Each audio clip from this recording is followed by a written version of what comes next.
This episode of How Was Your Run Today is being brought to you by Path Projects. Please visit pathprojects.com. This episode of How Was Your Run Today was recorded remotely and safely. We hope soon we'll be back at the WGBH studios at the Boston Public Library, just steps from the finish of the greatest marathon in the world, the Boston Marathon. But until then, wear your mask, stay 6 feet apart, and be safe. And now, without further ado, here are Brian and Peter.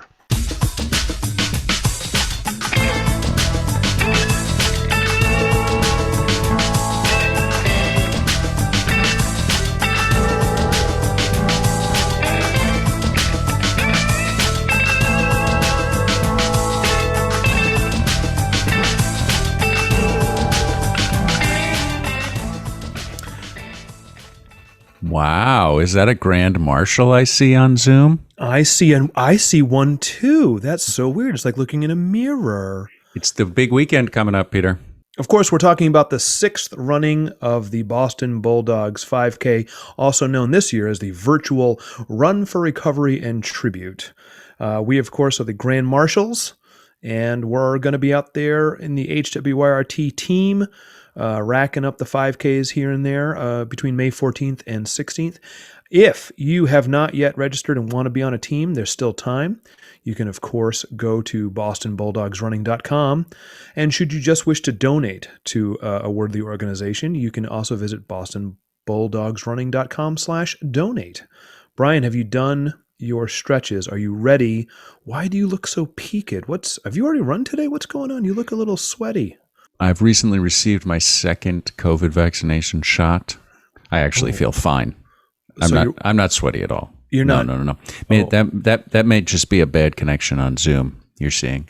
No, I feel great. I had that today. I feel wonderful. The artist in residence and I got vaccinated. Number 2. And I am getting ready for the Run for Recovery weekend. That's great. And of course, that's May 14th through 16th. There's going to be all kinds of health-related activities that are available. And I'm just excited to be part of the team. I mean, being Grand Marshals, that's quite an extraordinary honor. It's amazing. But just being involved in this experience, and the Bulldogs are such a great organization.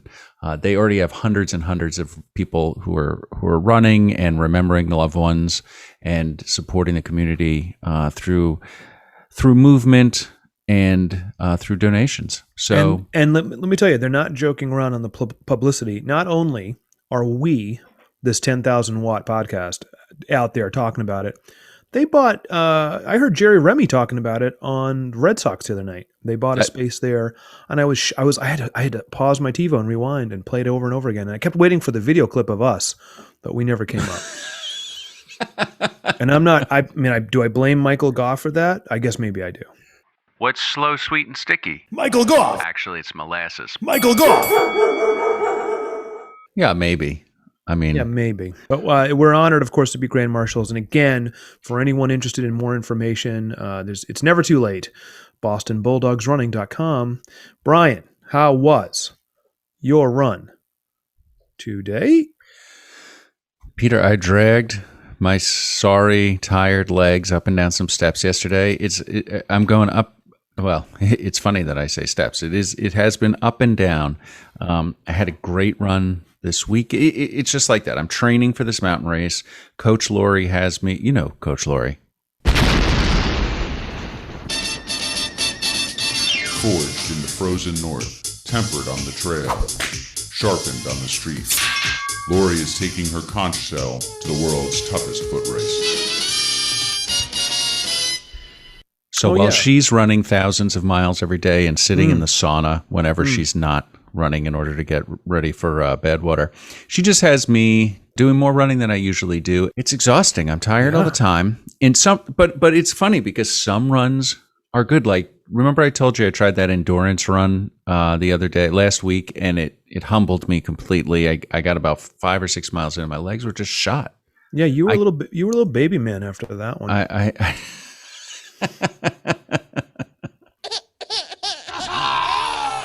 actually called Andrea to pick me up because I was so sorry for myself. I'd walked 2 miles. Okay, I was 1 mile from my house. You're ridiculous. Yeah, it was a 7-mile thing. I ran like 5 miles. I walked 1 mile or whatever, and that was supposed to be the hard running. And I was just exhausted. I mean, I succeeded in my training and overexerting myself. But I was a mile from my house. Yeah, it's beautiful sunny weather. It's like 68 degrees. Did you need to be airlifted home? Yeah. And so I called Andrea and I got in the car and I thought, this is the usual exact spot on my run where I decide, am I going to add or am I going to just head home? And instead I called for a lifeline. That was a low point in the training. Let me put it that way. I think you're exactly where you need to be. And but I bet you Lori would say the same.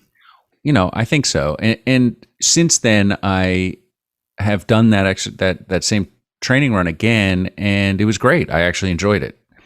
Today's stairs were pathetic. I crawled up and down.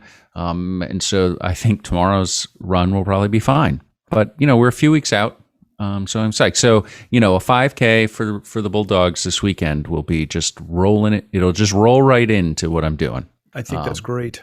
Yeah, it's hard. I forgot how hard the meat of the I'm in the meat right now. This week and next week are the heaviest weeks. There's not a lot of rest, and then I basically rest for a full week. Because what's the date of your race? It's June 5th. June 5th. Okay, very good. Yeah, so I right basically corner, yeah. So I have this weekend. The following weekend is a huge mountain run. And that's really the peak run. And then I kind of do a normal week. And then that weekend, Memorial Day weekend, as it lucks out, I'm basically off. I'm like, barely moving except for normal activities for a week before the race. So I'm looking forward to it. It's going to feel weird, that taper time when you're like, shouldn't I'll forget how to run. What am I going to do? It's been so long since I've tapered. I have no idea. That's right. Well, thank you for asking about my run. Peter, how was your run today? Brian, thank you so much for asking. There's yet to be a run today. There may or may not be one. The day is getting late in the hour, and I'm not too sure. I can tell you that yesterday was a gorgeous 3.5, a little more than that. What made it gorgeous? The weather, because it was about 60 degrees, very low humidity, sunshine.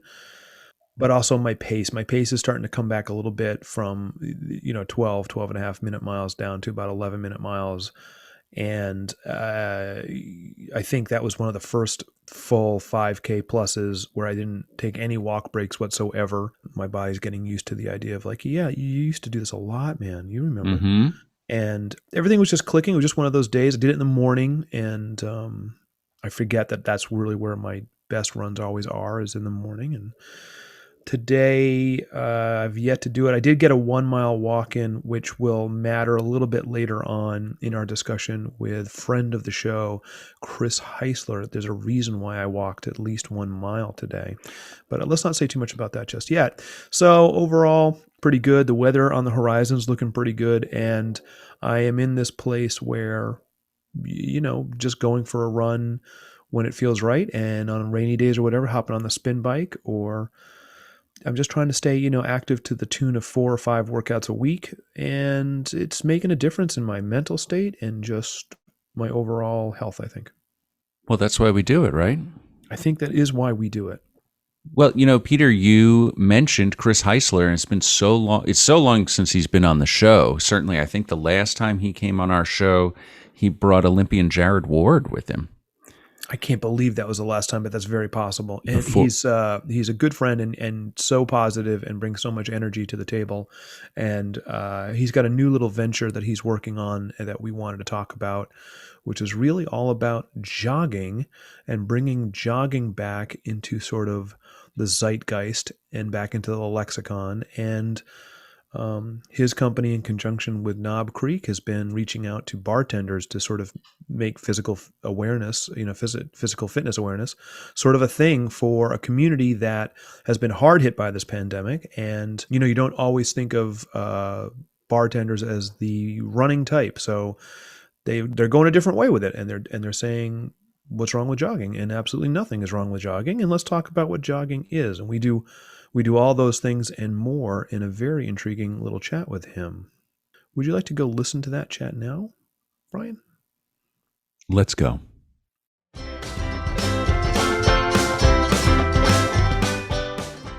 Chris, when's the last time we saw you? I mean, clearly it's been 13 months, but then before that, when's the last time we would have seen you? Now, Chris and I were going to do a running date around Fresh Pond, and then one of us got injured, and I don't remember which one. Yeah. And that might have happened multiple times. Each time we tried to set up a run. It was one time it was Brian's hip, then it was my foot. My foot knocked me out for like 12 months, no joke. Really? What was the injury?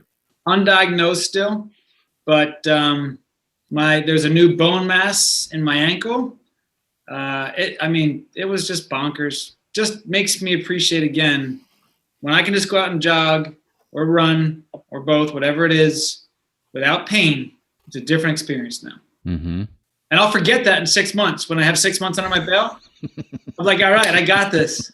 And I won't be grateful the way I am today. And then I'm going to get hurt again. I'm like, God, it happened again. Yeah. Take it all for granted. Got it. That cycle continues. You got it. You said the magic word, Chris. We need to know all about jogging. What is happening with jogging? I am in love with it. My business partner and I, since leaving Weston, I joined a friend of mine, colleague, and Knob Creek happens to be our first client. And the way we operate, we bring in like respective experts for the particular client. So in this regard, we brought in a copywriter, an artist, and a fashion designer for Knob Creek. Each one of us has been a bartender at some point because the program is for bartenders. And I can talk about this story because this is a running podcast, and I think there'll be some head nods. So I've now taken every bartender who's in this club, all 100 of them, through this exact 3-minute discussion we're about to have because the importance of jogging is very important. So originally this was the Knob Creek Running Club, and they wanted me to coach 100 bartenders. We believed it was a lot bigger than that because you're getting bartenders to go move, which in of itself is quite extraordinary and really inspiring and full of hope. So our copywriter was writing down a couple one-liners, and one of them was, hey, bartender, you've earned the right to go for a jog. Now, this is back in August, at which point I was like, we got to just cut that one line. And she says, what line? I said, the jogging thing. And she said, why? And I said, it's just not a word we use anymore. And she said, what are you, like an elitist runner snob? Like, what the hell's your problem? Oh, she saw right through you. She did. She called me on my crap right there. And I'm like, no, it's just literally not in the running vernacular anymore. At which point, all 4 people on the creative team go, well, we're not writing a program for runners, Chris. We're writing a program for bartenders. There it is. Mm-hmm. Is jogging actually the word we should be using? So I had to humbly go check my ego for a second because I've been running for the last 2 years. Right. Intentionally running, like got mad at jogging. Get out of my way, joggers. Get out of my way. Yeah. Don't you see what I'm doing here? I know. Like if somebody said, move to the right, jogger, I'm like, really? Like, did you see my gait? Do I look like a jogger to you? Do you know that this is a 600 I'm running right now? A 1600? Seriously? Can you tell that? My wife's having a hard time with this because now she's at the point she's like, so are you going out for a run or a jog today? Like this is where we are today. So anyway. It's the best. So, however, I do think they're one and the same now. So I checked my ego, spent the next couple of days doing a creative deep dive on the word jogging. At which point the epiphany hit and I was like, hang on. Jogging is actually the perfect word. Number one, in the idea of whiskey and being aged, it gets better over time. Running began as jogging back in the 60s and 70s. So if we're going to pay homage to where we began and sort of the way whiskey gets better over time, well, did jogging get better over time become running? Let's pay it back to where we started. Let's go with jogging. Number two, in my experience of asking people to go for a run with me, I'm often met with one of these 2 responses. One, I hate running. Running sucks. Mm. Yeah, there are the head nods. No, we hear that one all the time. Okay. Or 2, no, I don't want to slow you down. I've heard that one, which doesn't apply to me, but doesn't. I say it to Brian. See, it does though, because speed's relative. So that's for correct. That's right. That's right. That's right. The same way I might say to my friends, I don't want to slow you down. Right. Of course. Even though what we're really trying to do here is to say, no, I want to experience running and moving with you. Right. Be with you on this. Yeah. Correct. But the word run has somehow evolved to be. Well, it's stratified, right? It's become this thing where it's in our world. You instantly go elite, sub elite. He's really good. She's much better than me. I'm still over here, and then the term back of the pack came up, right? Yeah. It's measured by pace. It's measured by distance. It's measured by accolades. What we really forgot, I believe, is the essence of what'd you see on your run? How'd you feel? Without having a phone or a watch give you the answer. So then we beta tested the word jog. So you want to go for a jog? Yeah. Like, that's simple. Yeah, it's manageable, right? It like implied that we're going to stop for a sandwich along the way. That's and right. I was like, wait a second. The word jog is, for some reason, completely inviting, more so than running. Would I be allowed to stop for a sandwich? Would that be okay? Yes. Okay, so I like this, Brian. This is something we might want to do. Yeah. I went for a jog with two people in the bartending industry. We stopped, we walked, we looked at the geese. We said, wow, look at the swans. They're in the Charles. And then I found out that swans can get COVID, and that's why they're not in the pond. We talked, we walked, and we jogged. But the whole thing is a jog because walking is jogging too. And number 3, if there's one demographic of humans who can actually make jogging cool again, it ain't us, it's bartenders. Well, that's right. That's so true. Tatted up, storytellers, charismatic, can put up with anything. So we went back to Knob Creek. We're like, hey, you don't have a running club on your hands. You got a jogging club. And on top of that, you're the only one. Jogging clubs don't exist. Right. It's true. They're gone. Yeah, that's right. They don't exist. So, hey, Knob Creek, you want to own jogging with us? Yeah, great. All in. And the amount of bartenders in this, as we sort of recruited them, who said to me, the only reason I'm here is because it's jogging. Because if this was a running club, I'd be like, F you, get out of my face. Which told me we did it right. And which also told me that running's got a problem. And I think that jogging is the Trojan horse back in. So I am adamant about jogging, becoming a jogger again. We now use, if people say running in our jogging club, we call it the R word. And it's been a lot of fun sort of seeing how runners react to this. Runners have the hardest problem with the jogging club. And there are people who send me messages like, you can't post somebody saying it's a jog at 9 minutes. And I was like, oh, well, if they call it a jog, it's a jog. Like, unlike running, there's no jogging police. So if somebody wants to say their jog was 8 minutes or 10 or 11, who the hell am I to say it wasn't? There's no sense of, if you want to jog. That's on you. And go tell me what you saw on the jog and how'd you feel. That's it. It's been beautiful. It's been amazing. I love it. Can you talk a little bit about jogging is also walking? I find that fascinating. Walking is jogging too. Absolutely. There are 3 different programs for these bartenders. This is our little jogger's handbook.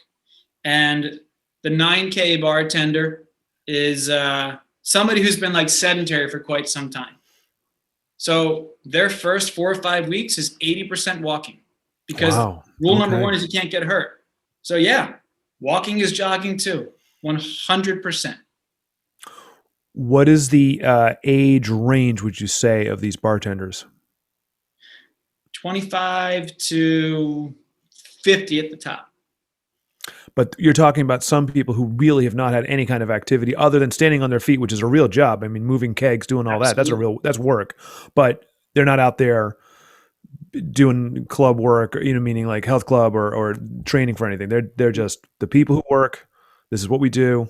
No, what are you talking about? My man Jeff in California, who represents to me why we're doing this, said to me, my wife somehow lost 15 pounds during COVID. I found them.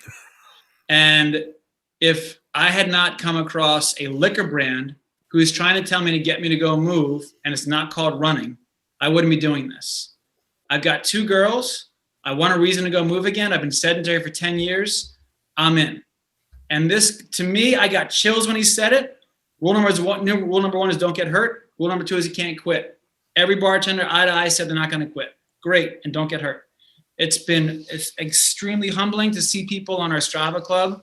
Yes, we use Strava. Yes, I'm trying to get Strava to make jogging as an activity. And, that's awesome. Yeah, that'd be awesome. I mean, they got hiking, they got walking, they got running, and it's a pipe dream. But what the heck? I don't think it's a pipe dream. I mean, they allow stationary bike. Yeah. They allow. I think you could do it. Yeah. I think it's really fun to put jogging back out there on the radar and have these honest discussions about it. And people are asking, well, what's the difference? The difference is kind of what we've been talking about. Jogging is, you want to go for a jog. Like if I'm going to go race a marathon, I'm probably going to use the word run. But also I might just say I'm going to go for a jog today. Maybe my jog is faster than I expected. All right. But no, that's right. I might jog to work. I'm not going to necessarily run to work. Right. Maybe I will. I actually think jogging, in the same way that like certain styles are coming back, like you look at like success of Tracksmith, I think jogging is coming back, and we just timed it right because people are getting like riled up by it. I saw a friend of mine who's an elite runner use jog on Strava the other day, and I shot him and he was like, "Yeah, I'm in." I'm like, "This is amazing. This is so cool. Thank you."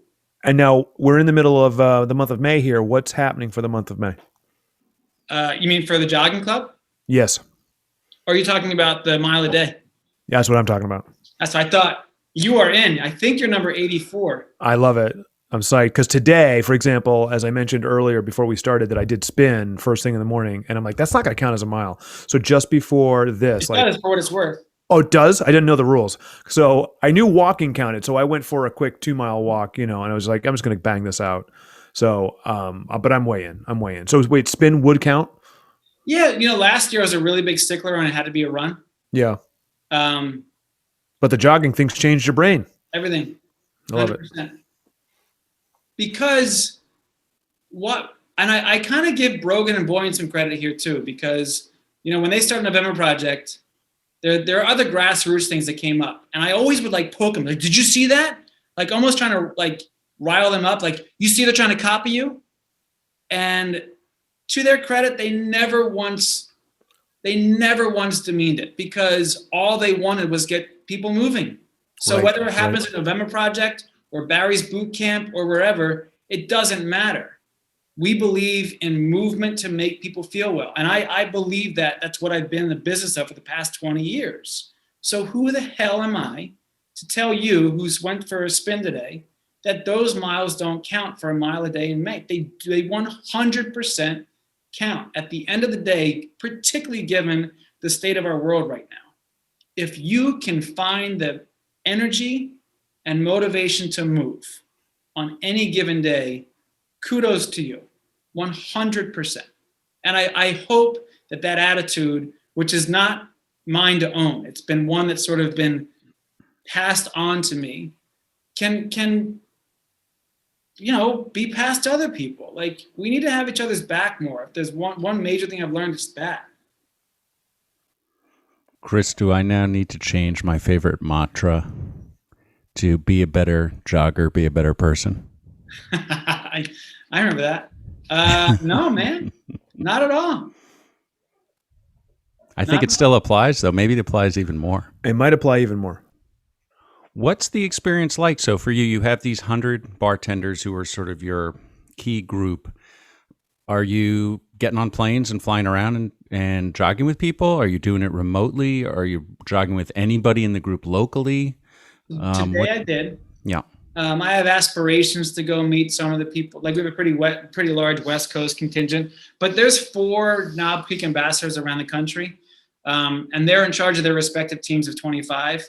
I'm proud to say that the elite jogging coach. I love it. Gave that title to myself. I text the bartenders every day. I had a one-on-one for 30 minutes with every bartender. They know I got their back. They can reach out to me with any questions. We're in week 4, and it's a premium experience. We couldn't go over 100, otherwise I wouldn't be able to get to know them the way that I have. But it's really full of hope. I mean, one of the bartenders already lost 10 pounds. One bartender got a job because her confidence is back. There's been some very powerful one-on-one moments with these bartenders. The industry was decimated, absolutely decimated. So this is more than just a jogging club, frankly. I think it's a club of hope and community and connectivity. So they're in. It's really special. It's a privilege to be a part of it. Chris, as you see this thing moving forward and evolving, and as soon as we really sort of do come back closer to what we were and more bars are active, and do you see it increasing in different chapters? Do you see bartenders then becoming sort of point persons for their community where that bar is set? Meaning, bringing anybody who's interested to know more about it into that club and to take part. I hope they do that on their own individually. I mean, I'd like to be able to obviously talk to each bartender. I think that's part of the process. But yeah, I mean, if there's a strong LA group that's like, hey, we're going to make our own little group of this, again, go for it. Be safe, be smart. If you feel like you got the goods to do it, go right ahead.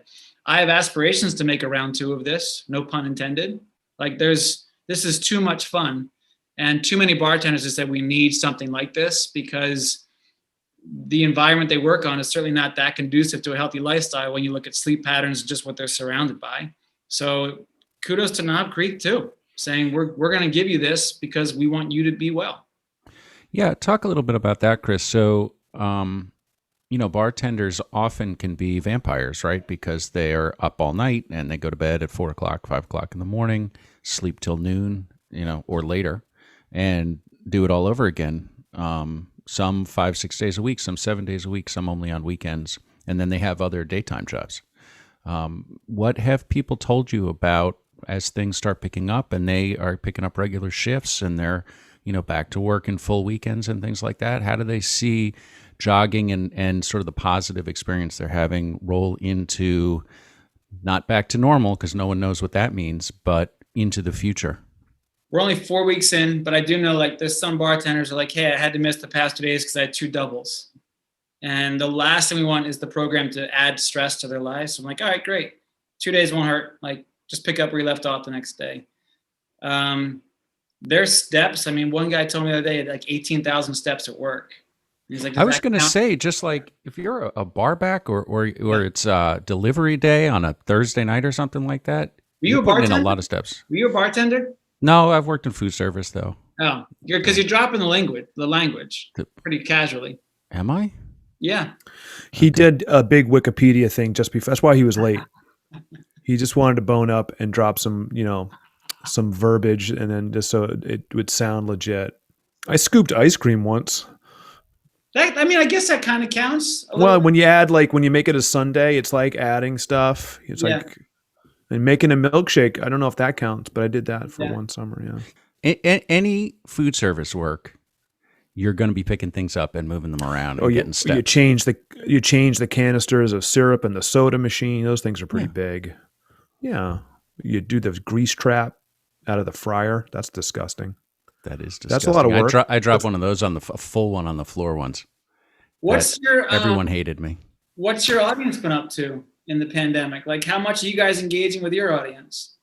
No, you're it. This is it. Oh, this sweet. Is about as much. This is the first show in a year, Chris. Thank you for getting us back in. No, you're doing it. Yeah, we need the jogging. You really, It's this episode's called "How Was Your Jog Today?" for sure. It's so funny. And we'll answer your question seriously in a second, though. When you described how people are jogging, a little walking, a little jogging, this and that, it's like that's everybody.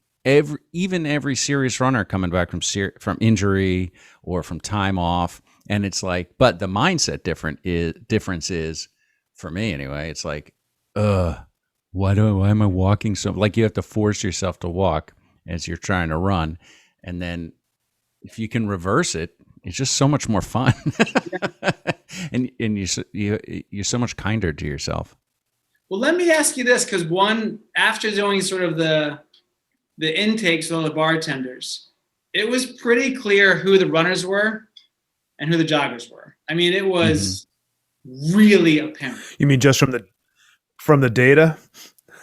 From what they taught, how they spoke. Okay, yeah. Okay. Right.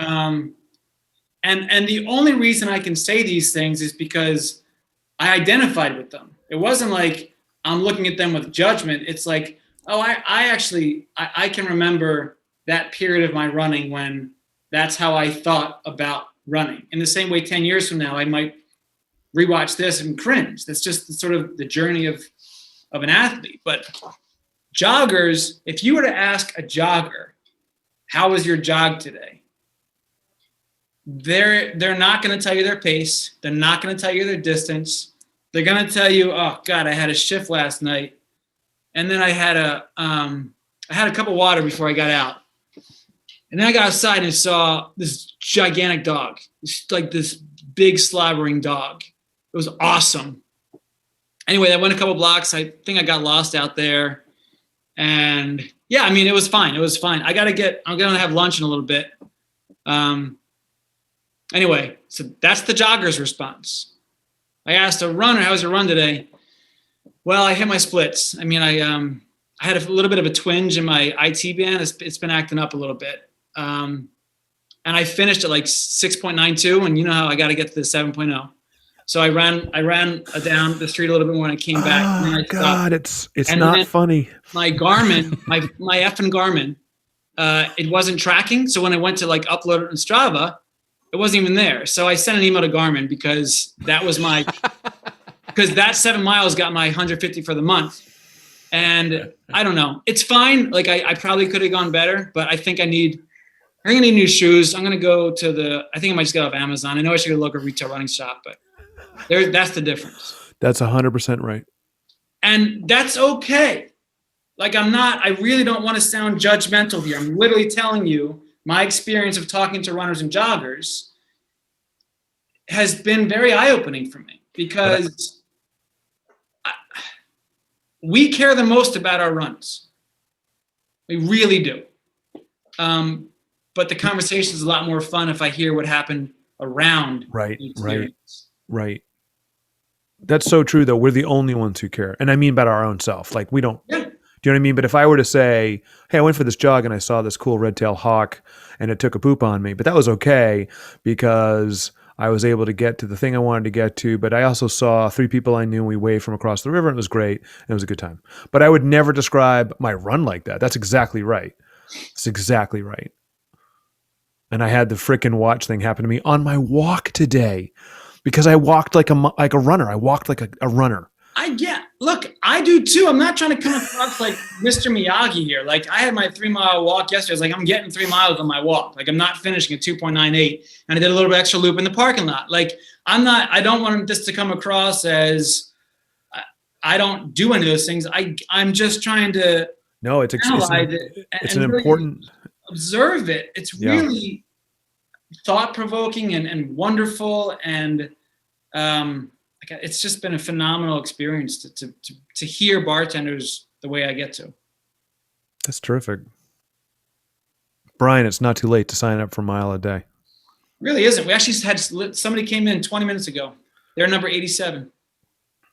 While you were talking, I put my date in for today because I was like, I meant to do it before I got here. Good stuff, man. Yeah, it's fun. Week 1's the easiest. You'll start to see. You will, I'm telling you. Right around day 12 or 13, people are going to miss a day. But it doesn't change, right? The parameters are exactly the same. A mile a day. Is that correct? Yeah. So you can't if you don't do it today, you can't do 2 tomorrow. No. I'm not trying to make up. I'm just saying nothing changes. Like you don't add anything in week 2 or week 3 or week 4. No, those little quotes at the top of our really fancy Google sheet are based on last year's experience. I understand. Just watching people's motivation, incentives, stuff like that. That's excellent. I'm going to take a guess, but I could be completely off base, that there's less intensity and maybe even less intention on the clothing choices if you're going out for a jog than a run? Or is that not true? I'm not there yet because I also I'm gonna lean a little bit towards the bartenders here when it comes to fashion. Mm-hmm. So like most of them have had tattoos. Most of them are way better dressed than I ever will be. And there's just a swagger that I don't possess. So they could, for all I know, go out in what looks like, I don't know. You know what? I'm going to push back on that. I think they probably dress the part better than you and I ever could try to. I'll take that. I'm not there. No, but certainly better than Brian could. Yeah, that's right. Well, I mean, come on. That's a low bar. No pun intended. No, pun Although, was Brian, 100% intended. Running fashion's an interesting topic right now because I didn't actually mean fashion. what did you mean? I meant intensity in terms of like, got to know what sneakers I have on. Are my socks on? Okay, look, either in the present or in the past, all three of us have been runners, so we know exactly the humidity and the temperature outside before we go for a 10-miler, and you're going to put on these shorts and definitely not those shorts, and if those shorts aren't clean, maybe I'm going to wear those because those are the shorts for this temperature, and then you're going to worry about the shirt and the material and whether it has sleeves or not, et cetera, et cetera. Yes. I'm not going to look so much about what color it is or what it says on it, but all of those other things are super important. There have been a lot of questions about the shoes. A lot. They do want to make sure they're not going to get hurt. I want to make sure they don't get hurt too. Yeah, that's important. Yep. Do you know the number one shoe for the surf industry? Sorry, not the number one jogging shoe. The number one shoe that is utilized by the service industry. You mean type of shoe or brand? Brand. Oh, wait, hold on. Give me a second now. Well, Converse. What did you say, Brian? I was thinking Doc Martens, but It's Hoka. They're really. It's Hoka. You're killing me. Really? So I think you guys took the question a little bit differently. For all I know, more of them wear Converse, but in the running shoe world, Hoka's number one for service industry. Oh, for running. For Okay. running. No. They are wearing Hokas behind the bar the way nurses and doctors wear Hoka at the hospital. I'm saying out of all the running brands of shoes that are worn by people working in bars. Bingo. Or service industry, rather. That's right. Hoka. Yeah. You know, it's pronounced one. I did not know that. I did know that. I did not. Someone should have told me before we did a podcast 4 episodes ago. Oh, wait. So this isn't your first podcast in a year? No, we did rehearsal. What no, the no. hell? This is the first one that's actually going out live. This is the first one with the number 228 in front of it. 229. But okay. Right. Who's counting? Don't worry about it. Can you guys, and if you've already done this on a podcast, I apologize, but like, what's your biggest takeaway in the pandemic? And yes, that's a gigantic question. I mean, personally, I went for my first run in 12 months on Saturday without a mask on, and it was life-changing. It was just phenomenal. It made me reconnect, reappreciate, revalue the whole thing. Because something happens when you wear the mask. That's just one more thing. You get used to it. It's fine, but it's one more thing. And seeing people, and because everybody where I live, which is right on the edge of Boston and Brookline, are really, really good. High mask usage, have been almost from the start. But it just constantly reinforces this is not normal. This is not the way things were. Oh my goodness. So having that slowly come back on just those kinds of activities outdoors, that's so wonderful. I live a little further away from people, so the masks weren't as onerous for me this whole time.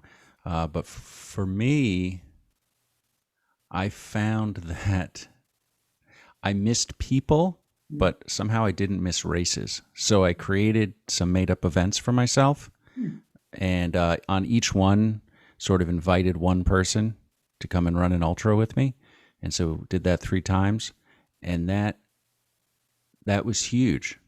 Having, we would all just not even planned, but for each one, a couple of people came in for part of it here and there. And just doing the event with one person was just buoyed me for like weeks and weeks and weeks. Because so much of it was, as much as I love my family, it was just the 4 of us together all the time. And then, I'd go out for a run every day, and that was that thing. But I still having a finish line, like a goal, an event, something like that, was still helpful. And I have signed up for a race this year, but I'm not really looking for them. I thought I was going to jump in and do all the races all the time, and it's like I don't need all of that. I'm sure that'll change too, as soon as I'm more comfortable around more than a handful of people.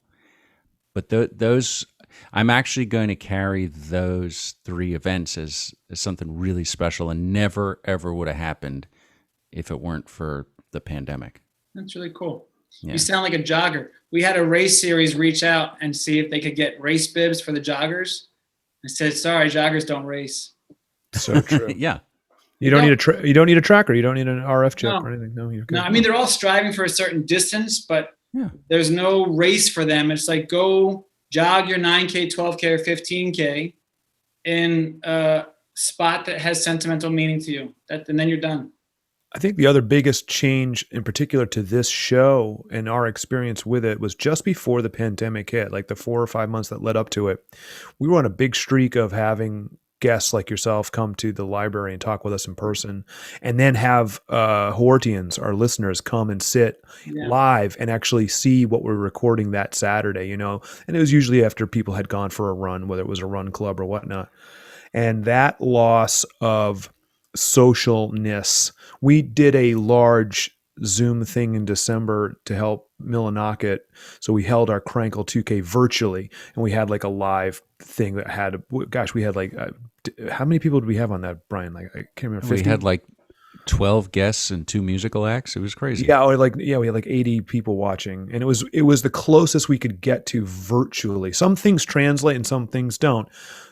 It's not seeing people live and like talking to them, and it doesn't necessarily have to be, hey, let's all go for a run. I mean, that can be great too, but it's the stuff that happens after too that is just, it's just gone right now. And it's really hard. It's hard. You got to go out of your way to connect now. Mm-hmm. And that's why it's so great when you do see somebody you know out on a run.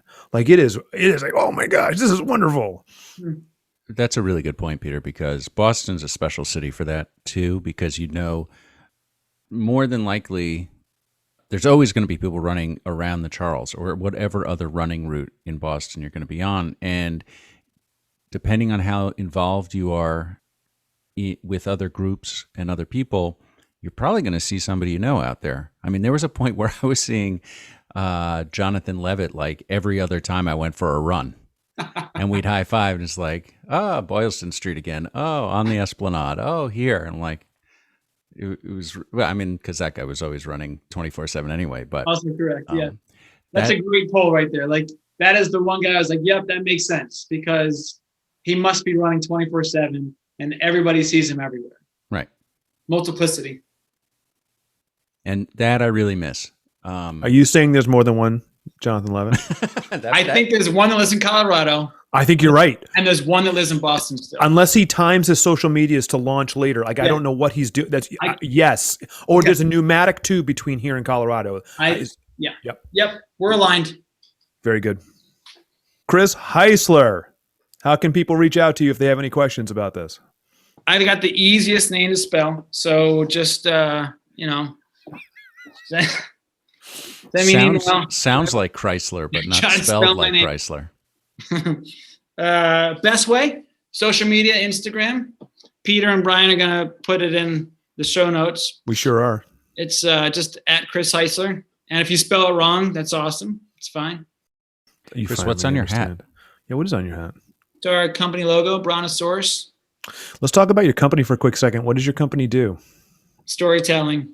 You have an idea, we make it bigger. That's what Brontosaurus does.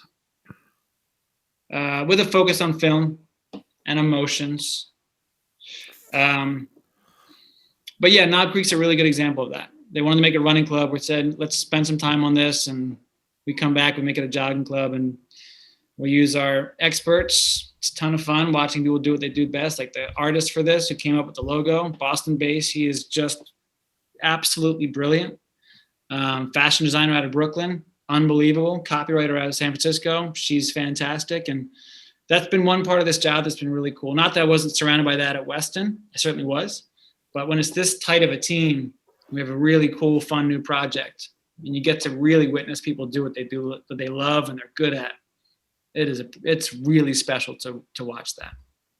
And other than that, if you jog, tag the heck out of it. I think it's a fun word to embrace, keeps us humble. And I do firmly believe that if you're one of those people who's been trying to get your friends to run with you and they keep saying, no, it sucks, or no, I'm going to slow you down, I challenge you to offer the word jog, and you might be surprised with who says yes to that. And maybe that's the word that gets that friend off the couch that you're trying to get moving again.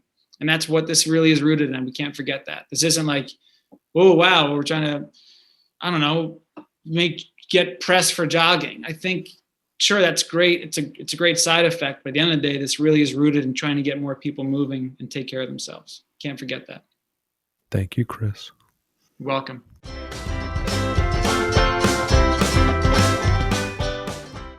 Peter, how great was it to hear from the great Chris Heisler? It's always great. He's the kind of person I would love to see in person, but he certainly can hold his own over Zoom. And I love his spirit. I love his energy. I love his creativity. And there's no question that he is a lover of humankind and a force for good. How much do you love those residual check reveals he does with with his kids on Instagram? I do love that series. Of course, for those who don't know, Chris Heisler had been a professional performer, actor, SAG member, AFTRA member, and he gets these checks from all sorts of places and different carriers of content that have somehow acquired stuff he's been in. So he gets paid sometimes $1 or $10 or $5, depending on where it aired and how it aired and what the rights issues are. And but some of these shows he did so long ago. The fact that he's still getting residual checks, like it's airing somewhere, is mind-boggling. Go the power of the unions. And what he does is he sits there on camera with his kids and he holds the envelope and they have to guess what it is. And it's hilarious. Yeah, he's a very interesting dude. And of course, he honored us by doing one with us, which was so fun. Yeah, we'll throw that one up on the socials for people to watch, completely unrelated to the interview, which is hilarious. Yeah, it's just out there.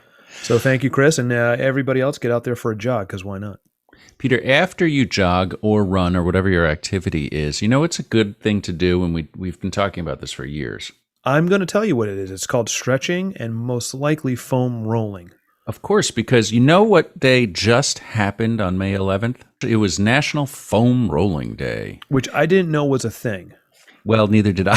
So it kind of came and went with little fanfare. But now we know. And so great, our friends at Trigger Point, who makes, of course, the ubiquitous big orange knobby foam roller, sent us over a couple of new style foam rollers. One, well, I have to say, frankly, they're both very intimidating looking. They look like torture devices.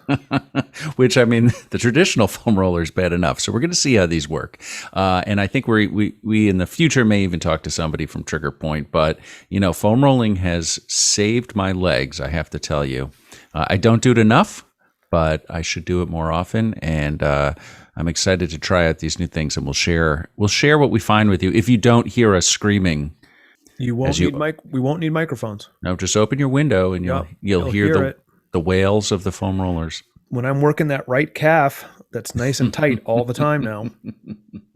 That's my new thing. Like, it's just my right calf is just a ball of hard protoplasm. It's just not moving. Yeah, but Peter, it's important that you look good, and that's why you're wearing those Path Project shorts.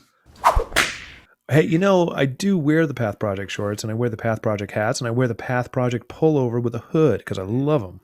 Did I tell you that I got a summer shirt? I got a sleeveless Path Project shirt, and it's that same sort of regular t-shirt material, and it's sleeveless. And you know what? I get to show off my vaccination Band-Aid now when I go for a run tomorrow. I'm excited about it. I get jealous about every single thing that you do and are. You know how that happens? Yeah, but I only do things because I'm copying you. That's true, because I am a trendsetter. Well, thank you. I'll take it. We did that so much last time I had forgotten all about it. But you know what last show did? Our last episode? I don't know. Yeah, it made us trendsetters. Nope, that's it. Stop doing it right now. Easy, isn't it? We got a lot of complaints. All right, Brian, I got to go because if I'm going to try to get this running, it has to happen now. And I feel that that's the right move. I want to impress upon people one more time, Brian, that they should go visit bostonbulldogsrunning.com. There's still time to sign up for a virtual 5K team, including HWRT. We exist there. Please join us. And again, if you're not interested in running but want to help support the mission of the Boston Bulldogs, please visit bostonbulldogsrunning.com/donate. And we applaud all of their efforts, and we'll see you out there this weekend. Brian. Peter. I'm going to wear my Boston Bulldogs shirt. I'm going to hashtag it all over the place. What are you going to do? Well, I'm going to do the same thing because all I want to do is follow you. Trendsetter. Okay, that's it. Wrap it up. Hey. This has been episode 229 of How Was Your Run Today with Brian Gould and Peter Villa. Music, as always, is by Jeff Cronenberg. A huge special thank you to the one and only Chris Heisler for joining us and teaching us about the power of jogging. Come on to our Stat chat on the weekend. That's Facebook, Instagram, and Twitter. Tell us where you ran, how the weather was, and please include a sweet, sweet photo. Don't forget to visit our sponsor for this episode. That is pathprojects.com. Once again, pathprojects.com. Peter, I might jog my virtual 5K for the Bulldogs. What do you think? I think that's a certainly acceptable position to take, and I can't wait to see you do it on the socials. See you there, buddy. All right, buddy.